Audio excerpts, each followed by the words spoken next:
300 বছর হয়েছিল এই গুহাতে।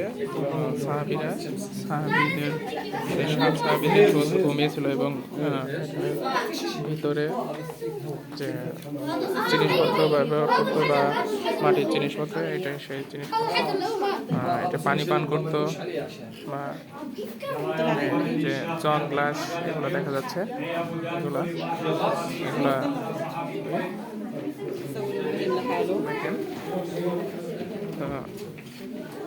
এগুলো হলো আসবাবপত্র। ওরা 300 বছর এখানে ছিল এবং এই জিনিসগুলো এখানে এর ভিতরে, গুহার ভিতরে পাওয়া গেছে। এবং বেশি কোনো জিনিস নাই, এই কয়েকটা জিনিস এটার ভিতরে ছিল, যারা ওনারা ব্যবহার করতো বা ব্যবহার্য কাজে লাগাতো।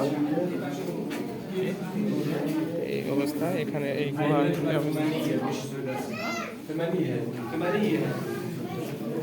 তো অনেক ভালো লাগতেছে আসলে এই গুহাতে, সেই গুহায় প্রবেশ করে।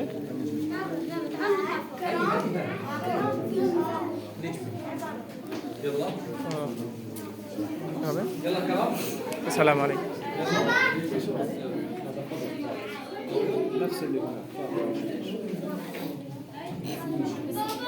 يلا خلاص يلا غير الجمعة أزمة. أهلا وسهلا. هذه قبورهم هون وهناك ناموا يا حج. هناك ناموا. يلا ناموا هنا يا حجي في هذه المنطقة، وجوا على اليمين مكان دخول الشمس.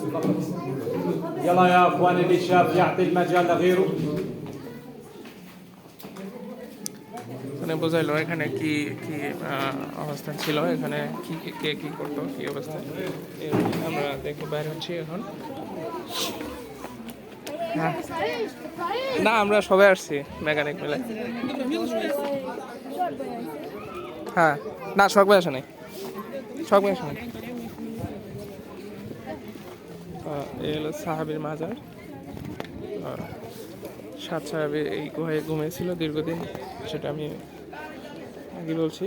তো ভিতরে প্রবেশ করার পরে এখন বেরোলাম, বাইরের পরিবেশ।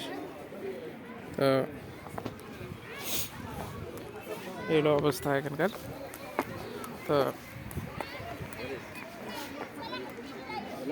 সবাই নামাজ শেষ করে এখানে ঘোরাফেরা করতেছে, সবাই বিনোদন করতেছে, সেলফি নিচ্ছে, ছবি নিচ্ছে।